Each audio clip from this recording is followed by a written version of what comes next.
Day 11 here at Broncos camp as fans make their way to UC Health Training Center. It's a beautiful morning as the team gets ready for their preseason opener against the Vikings. And it's a non-padded practice today, but there's still plenty to discuss. Hello, and thank you for joining us for Broncos Camp Live, powered by Ford. I'm Phil Milani alongside Matt Boyer and the one and only Steve Atwater. Steve. What up?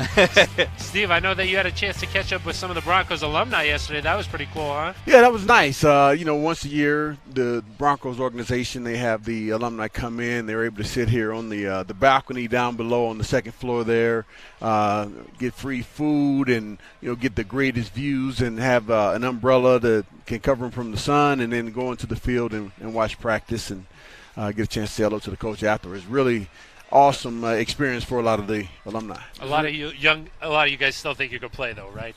Not me. There may be a couple of them out there.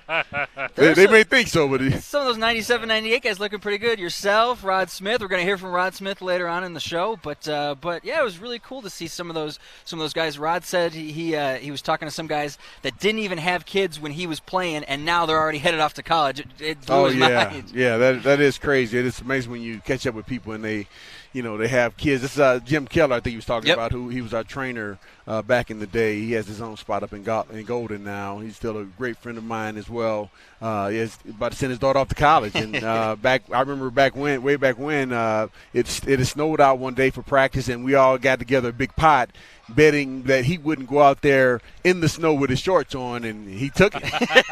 He took it. I think he made $2,500, $2,600. He made a nice little change that day. Man, time flies when you're having fun. Steve, I know that when a lot of these alumni come back, they like to talk with the guys who are out on the field, drop some knowledge on some of them, and one of those guys is Chris Harris Jr., who's always coming over to listen. What kind of things do you think that Chris can really work on this year? Because it's a little bit different knowing when you're playing alongside Talib, hey, we're going to be okay. I got my guy. He's got his guy. But now Chris says he wants to follow that number one wideout wherever he is. Yeah, he does, and that's a huge responsibility too. We have some amazing wide receivers in this league, and to take that on again is big on his part. Shows how much confidence he has in his abilities. And I would imagine that when he talks to some of the guys who are trying to give pointers, they're really talking more about the mindset things, because Chris Harris has all the physical tools to do everything that needs to be done, but just making sure that he's being a leader for his teammates, recovering from if he gets beat on a play, making sure that he comes back to the huddle, forgets that play, and just moves on and takes it one play at a time. When we heard from Chris Harris Jr. on that mic'd up, he made sure to say, hey, I was here when Dawkins was here. I was here when Champ was here. Now he finds himself in that Champ Bailey, that Brian Dawkins type role, coaching up guys like Brendan Langley, like Isaac Yiadom. Yiadom, of course, having a fantastic camp so far. Yeah. So it is cool to kind of see that transformation from him, going from the young guy to now the veteran, doling out those points. Then the other guy who's stepping into a bigger role, Bradley Roby, of course. What do you think? He was pretty much a starter last year, just with the three of them always playing the nickel or three wide at least. What do you think the role change is going to be like for him from a mental aspect? Yeah, well, I think it's going to be, quite a drastic change for him, going from, playing as a third down cornerback to playing full time. And we know that when he was in college, he was a full time starter. I think he started for three, maybe even all 4 years. Well, he was only in college for 3 years, but I think he started for at least two of those 3 years. So he's used to playing that, but not the 16 games and then playoffs and all that. So it'll be an adjustment for him, but I think he's ready for it. He's got a chance to play with Aqib Talib, with Chris Harris Jr., and they've done a great job of coaching him up. What do you think of the biggest differences with him? I know you've known him for a long time, going back to Georgia. What's the biggest difference that you've seen from a young Bradley Roby to now? Well, just consistency. Every time I've seen him play, though, he's been quite consistent. I used to watch him on the sidelines. My son and they were on the same high school football team, so I was watching them on Friday nights. I was like, man, this guy is an amazing player. He catch punts and return them for touchdown kickoffs and intercept passes the whole 9 yards. So, but the one thing that a lot of people don't know is that he's just a very mild-mannered guy. If you see him, he doesn't get all hyped up and smacking people on the head and all that type of thing. He's just a mild-mannered guy. But when it's time to play, he has that internal fire that just burns, and he's able to go out there and perform really well. Well, those two guys working on their chemistry as the preseason gets underway on Saturday. On the other side, Case Keenum, a big game for him. We saw Bill Musgrave a little bit earlier. We'll be calling the plays, and then there you see Case. What do you think it's going to be like for him facing his former team? Yeah, well, I would imagine him, first off, face his old team he'll probably have a few jitters, but also going out with that Broncos uniform on, I can imagine he's going to be very proud of that. He's happy to be here, and the Broncos are happy to have him. So I can imagine that he'll be repping that orange and blue very proudly. I think it's going to be one of those things where, I think the media is going to make a lot about it. He's only going to be out there for, Yeah, 2 exactly. series max. I mean, Yep. people are like, hey, are you going to give it to him? I don't know if he's going to have enough time to give it to him because he's only going to be out there for a couple of plays. But I do think, like Steve said, he's going to be very excited. Even though it is preseason, there's just a little bit of competitiveness. You can't be in the NFL and not want to compete. And when you see your former team, no matter what the situation, I got to imagine that competitive fire is going to be there. Not just his former team, but he said he grew up a John Elway fan, so putting on that Broncos Yeah. uniform, running out into that stadium, there's going to be some jitters there. And then the other day he had a chance to talk about facing his former teammates. I love all those guys, this Saturday it's going to be competition, and we're going to get after it. I know those guys are going to be jacked to get back on the field, just like I'm jacked to get back on the field. So, but yeah, no bad feelings. The story, obviously, Saturday is going to be the Broncos versus the Vikings, not player versus player. And we have goals going into those games, and obviously it's not dependent on who we're playing. It's about the Broncos in preseason. You want to win, but hitting your goals and obviously playing good, clean football is important. I got a first-hand view of how good a defense it is, so I know we got our work cut out for us. It's going to be a great test. I'm excited to go compete against a really, really talented defense. You see Case Keenum there, facing his former team. He says he has no hard feelings against his Viking teammates there, and he's looking forward to playing against the Purple this Saturday. First time in a Broncos uniform. Our thanks to Steve Atwater for hopping on to start the show. Now we're pleased to be joined by the Denver Post, the new Broncos beat writer there, Ryan O'Halloran. Thank you so much for coming on. Sure thing, guys. You have a much better view. Yeah, that's what everybody tells us. I was able to check 85 names in like 5 minutes. It's nice to be able to look over the field there. Ryan, how are you adjusting to life in Denver and covering the Broncos? Yeah, it's been so far so good. And, the first thing that jumps out is the weather. I did 6 camps in Jacksonville, and you'd get to the end of 2 weeks and you just want to take a vacation. But the weather's great here. Impressed by the fan support, which I knew going in. They would pack this berm every day. But, I think it's been a mostly tranquil camp, I think.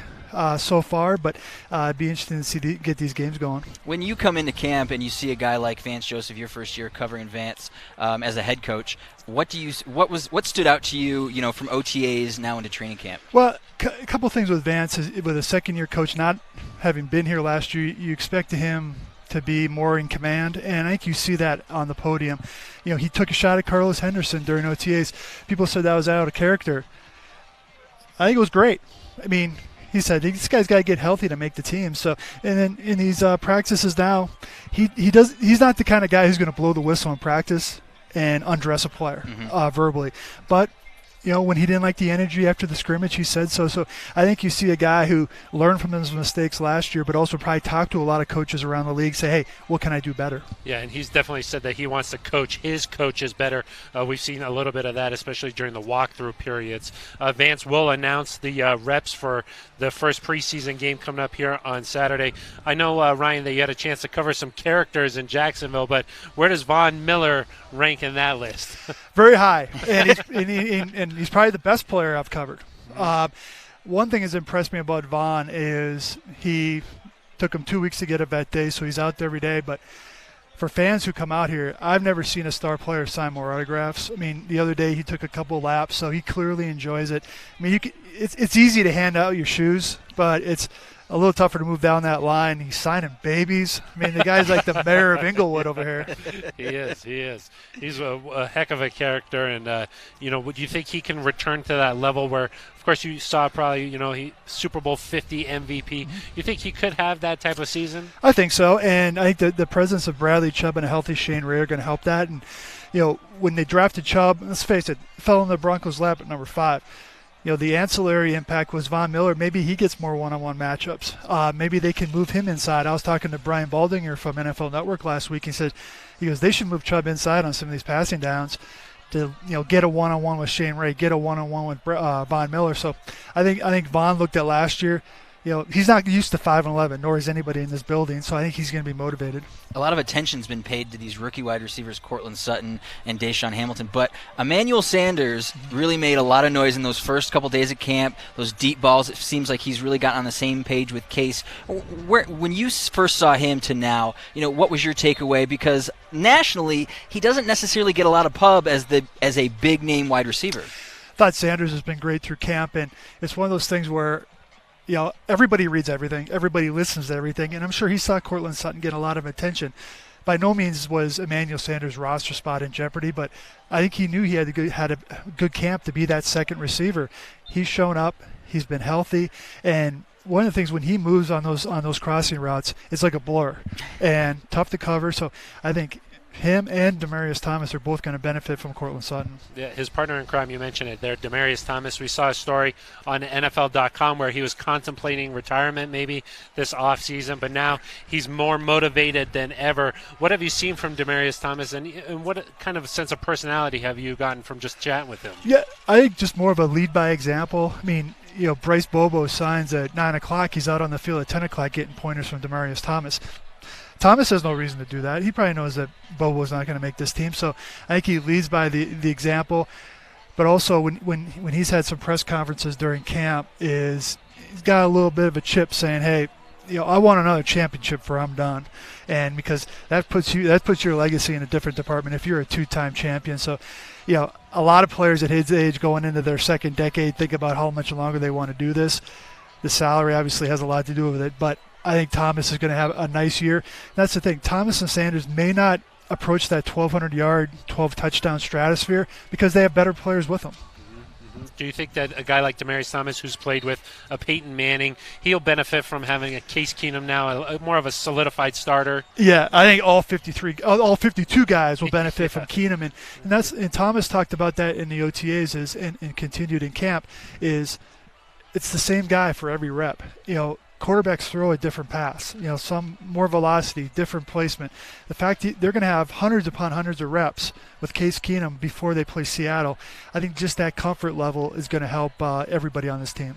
Well, Ryan, we really appreciate your time. Thanks for coming. You can stay up here a little bit longer if you want and watch some of the practice. What's the over-under on me getting security getting whisked out of here?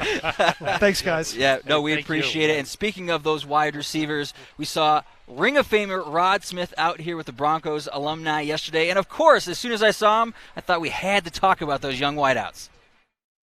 Can't let you get out of here without talking about the wideouts. DT and E look great, but those young rookie wideouts, too, have been making some very impressive plays. You know what, man? The one thing I love about the culture of the receiver position at this place, it started way before me. Steve Watson, who's a legend here, who coached me. Actually, I left some stuff here. DT and Emmanuel doing some great things. And these young guys know you got to come in here and you got to be special in order to make this football team. And I think that's the whole point of the way they drafted and the way they got free agents. They want a lot of competition, and guys got to play at an elevated level because we don't have time to rebuild. We want to be able to reload, and I think this year they reloaded real well. Our thanks to Rod Smith for taking some time talking about those young wideouts. And Phil, one of the things I thought was most interesting is Rod always has such an appreciation for the history of the Denver Broncos, what owner Pat Bowlen has been able to do, throughout the years. He even talked about Steve Watson. We heard it, just the lineage of great Bronco wideouts. So very, very cool to catch up with Rod. Yeah, really nice that it speaks to the Broncos being a family, having all these guys come back year after year. And Rod Smith really is a mentor to a lot of these guys on this team. And our thanks to the Denver Post's Ryan O'Halloran for hopping on. Make sure that you check out the Denver Post all season long. He's the new Broncos beat reporter there on the Denver Post. And then now we bring in our own Broncos insider, Andrew Mason, the mayor of Inglewood. I don't know what. The mayor of the Fieldhouse. Troy Rank calls me the mayor of Cincinnati because a few years ago on a trip I waxed eloquent about how, hey, there's some good restaurants here, this and that. He's like, you sound like you work for the Chamber of Commerce. I know you love that Cincinnati chili, Mace. I know that's your scene, right? Among other things, yes. Well, Mace, Yes. we were talking about Rod Smith being a mentor to these young guys.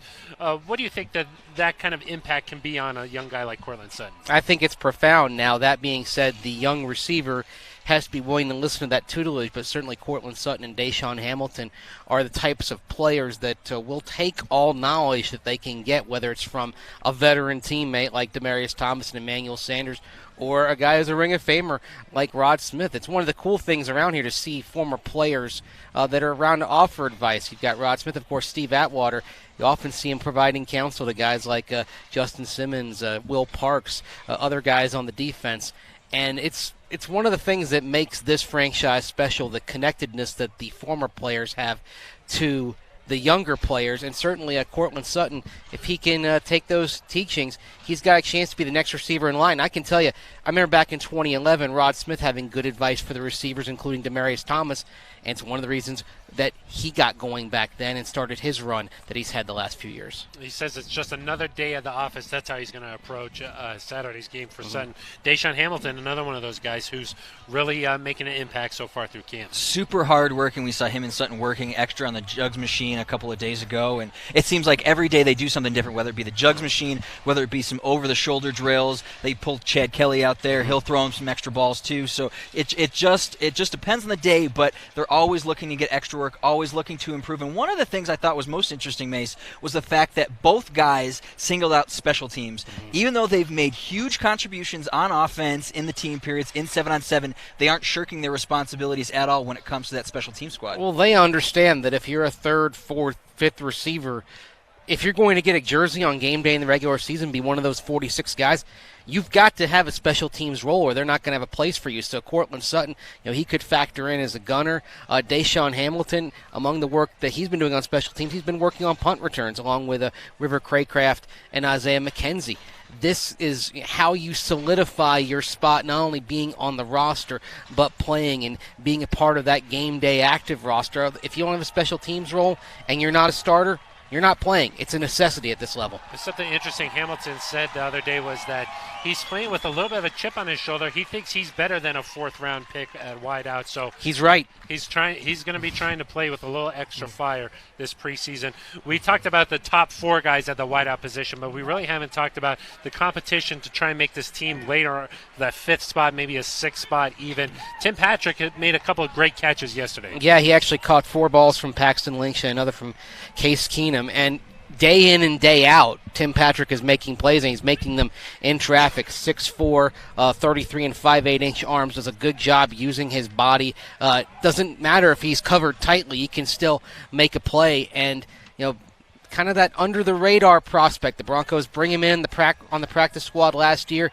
Baltimore had cut him. San Francisco had cut him. Didn't really get the chance that he was hoping for there. He's gotten it here. He's taken advantage of it, and it'll be no surprise if he's on the 53. One of my favorite moments yesterday was when you and I went over to interview him, and he's like, hey, I've been waiting for you guys to come over here and see me. Yeah. I think that he realizes now that he's kind of hit his stride and is really starting to make an impact, and it was cool to see how much he appreciated, that people are starting to take notice. Yeah, and I know another guy that you really like. Oh, yeah. River Craycraft. Cray, according Cray. to Case Keenum, right?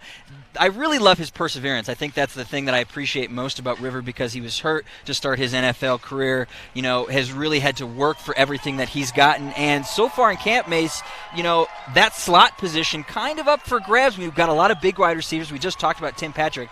But River Craycraft, finding those seams up the field, he's had a couple of nice plays, especially with Case Keenum. Well, certainly the way he runs routes, the way that he can make catches with 2 guys on him, and the precision of the precision of how he goes about things, he sort of is that kind of central casting slot receiver. That's what he did at Washington State. He was working in the slot in Mike Leach's air raid offense, and that slot receiver, the guy who succeeds, is the one who can find that little gap underneath. 5 yard, quick in, 5 yards, quick out. He does that very well. And whether it's on the 53-man or the practice squad, I think there's going to be a place for River Craycraft to continue his development once the cuts and the rosters are settled in September. Well, these young guys are all be trying to make a move here in the preseason, and earn a name for themselves starting on Saturday. Cortland Sutton had a chance to talk about what he hopes to prove against the Vikings.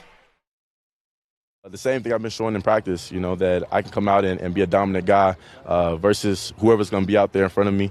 Go out there and just do what I'm supposed to do, doing my job for the team, because ultimately that's the whole goal, to show that, the things that's going out in practice isn't a fluke, that we are going to be a really good contender just because we have weapons all over, and we're going to go out and just execute.